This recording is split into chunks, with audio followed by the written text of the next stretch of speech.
Yesterday, whilst driving back from Pretoria, I was thinking about this.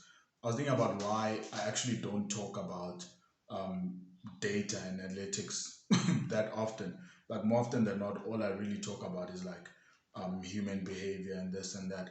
And I came to realize that I'm not particularly interested in, let's say, mathematical models or analytics per se. What I'm actually interested in is trying to understand human behavior. Is trying to understand why human beings do what they do, and that's actually part of what gets me excited about the type of analytics that I tend to do, and even like things like digital analytics and whatever else. Because using analytics, you can actually come to understand how your customers behave. Let's say, for instance, on your website, or coming to understand how customers actually behave on your app. What is it that frustrates them? What is it that causes them to keep on coming back to your app? And I was actually explaining this to the missus. I said, one of the things I've come to understand, I think over the past 3 years, I've read like so many books on human behavior and whatever else.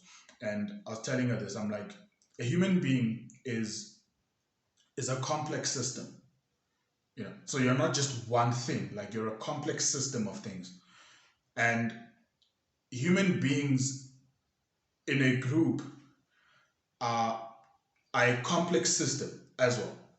But this but human beings in the group, if you want to understand the complex system of human beings in a group, they are they are not the sum of the complex systems within the group. In other words, if a one human being is in a group, and then you, or rather, if you've got five human beings in a group, the sum of that complex the complex system is not the sum of five complex systems.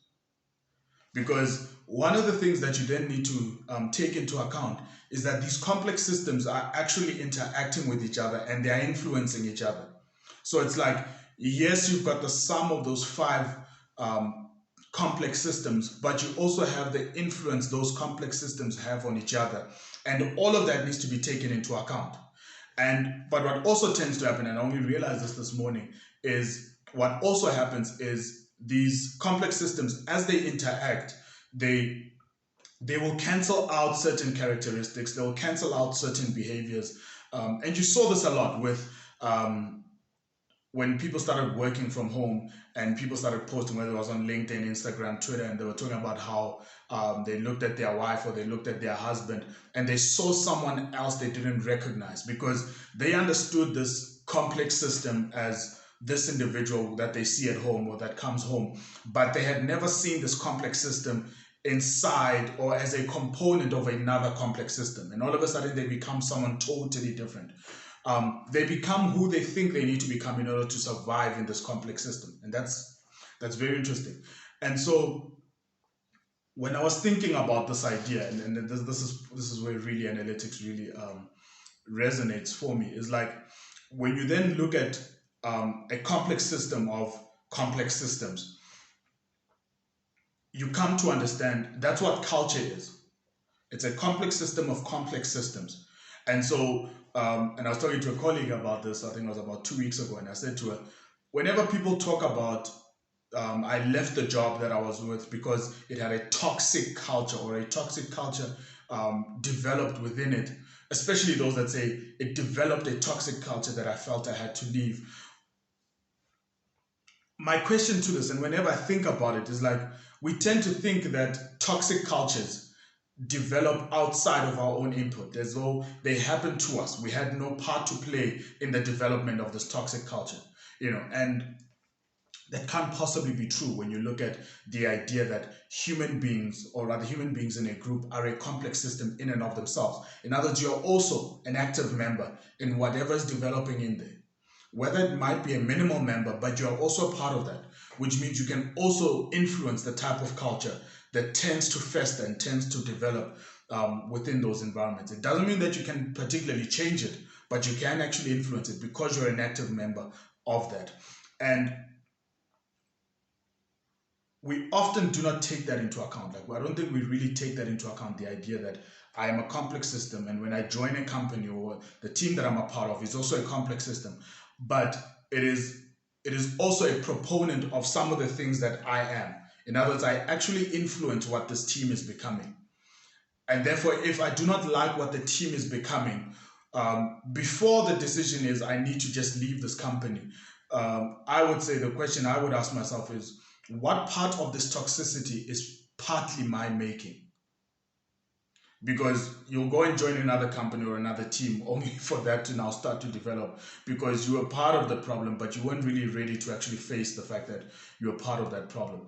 And ultimately, that's what I find interesting. That to me is what analytics is all about. Because whether you're looking at a company, whether you're looking at your customers, whether you're looking at a nation, whether you're looking at, let's say, a group of matriculants, or whether you're looking at a school, whether you're looking at a government, all they are is just a complex system of complex systems.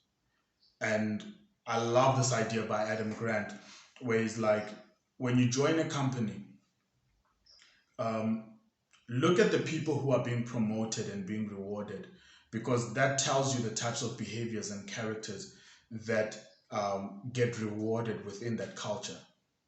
So it's like, because a human being is a complex system, and them being a part of an organization is basically them, an organization is essentially a complex system of complex systems.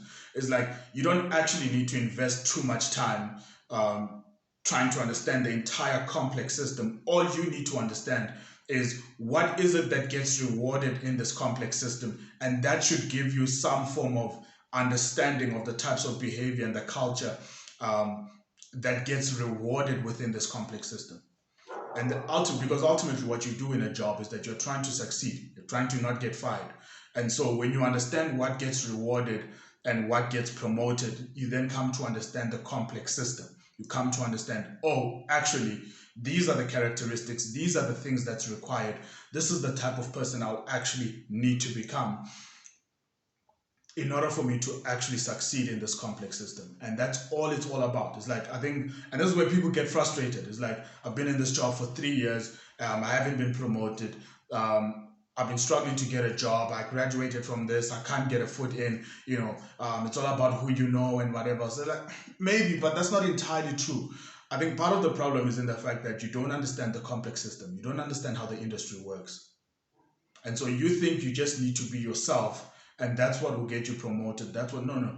You need to understand the types of behaviors and characters and the characteristics that get rewarded in that complex system. And then you want to develop those if you are intended on actually succeeding in that environment.